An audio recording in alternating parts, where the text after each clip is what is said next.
we're all in the wrong business. Earlier this month, Gary Andersen abruptly stepped down as Oregon State's head football coach, while cornerbacks coach Corey Hall was named interim head coach. The football program is on the hunt for a permanent replacement. To aid in that search, OSU has hired the search firm of DH International, Inc. and, according to information obtained by the Oregonian, that Chicago-based company could potentially get paid for its efforts. DHR International, Inc. will conduct the search for a fee that shall not exceed $200,000, although Oregon State redacted the value of each fee installment in its response to a public records request. The newspaper also wrote that athletic director Rick Barnes previously worked with DHR International when finding a new athletic director when he left Pitt for OSU.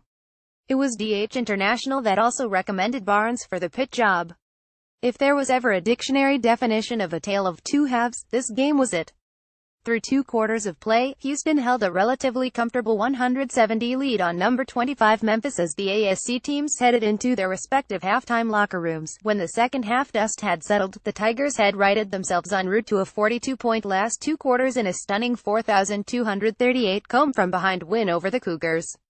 Riley Ferguson passed for 471 yards in the win, although he had just 1 touchdown pass on the night. Patrick Taylor managed the scoring load for the Tigers, though, as he scored 4 rushing touchdowns on 14 carries for 39 yards. Taylor had just 3 touchdowns the first 7 games of the season entering Thursday night. Despite Memphis' second-half scoring deluge, homestanding Houston actually held a 10-point lead with just under 7 minutes remaining in the game. Turnovers on their last 2 possessions, however, torpedoed any chance of the home upset of a ranked conference foe. With the win, Memphis moves to 31 in American Athletic Conference play and into a temporary tie with Navy, which plays number 20 UCF Saturday, for the top spot in the Group of 5 Conference's West Division. While everybody on the Palouse is worried about Mike Leach following athletic director Bill Moos to Nebraska this week, a more pressing concern for Washington State is getting back on track and beating Colorado on Saturday night.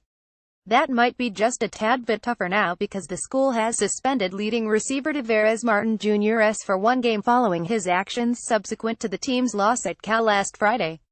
The reason he won't suit up when the Buffs roll into Pullman: it seems he got a tad angry, throwing a bit of a temper tantrum and skipping a practice. He was a little angry, saying things hadn't gone his way the last couple of games.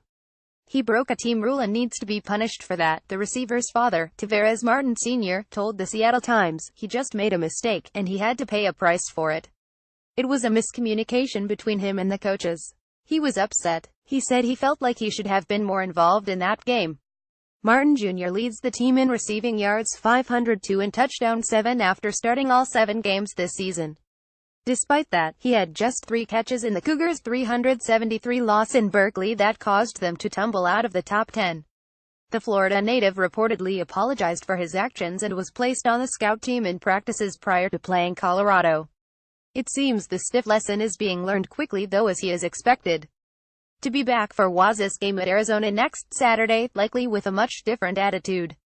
The greatest intersectional rivalry in college football between USC and Notre Dame is turning into a potential battle of walking wounded on defense. The latest name on the injury list: Irish linebacker Greer Martini.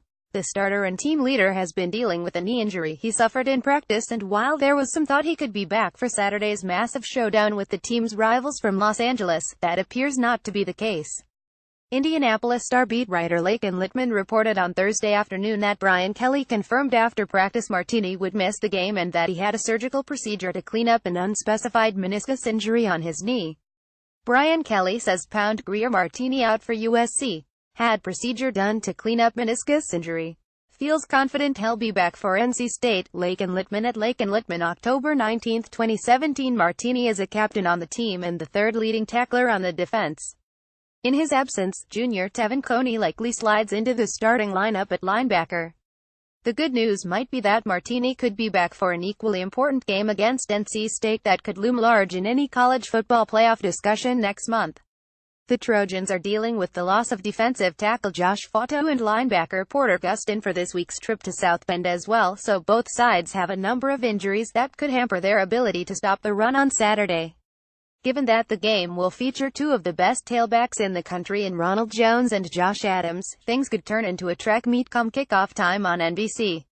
It seems the tumultuous off-season that Mark D'Antonio has experienced dating back to last year is not ending, with the 2017 campaign being well underway for his Spartans. That's because the Michigan State head coach is dealing with yet another headache, this time caused by star running back L.J. Scott. The Lansing State Journal reports that Scott was arrested on Wednesday for driving on a suspended license. Now you might say, oh, that's not that big of a deal all things considered. Generally you'd be correct depending on the circumstances. Yet in this case it kind of is a big deal because this is the 7th time, yes, 7 times, Scott has been arrested for the same general offense. So yeah, per the LSJ, Scott, 21, was arrested and later released on a personal recognizance bond, East Lansing Police spokesman Lt. Chad Connolly said Thursday. He declined to comment further because Scott has not yet been arraigned. The charge carries up to a year in jail if Scott is convicted because he has at least one prior conviction on the same charge, which is typically a 93-day misdemeanor. What might be worse is that the junior has been cited for the same issue across 2 different states, including Michigan and his native Ohio.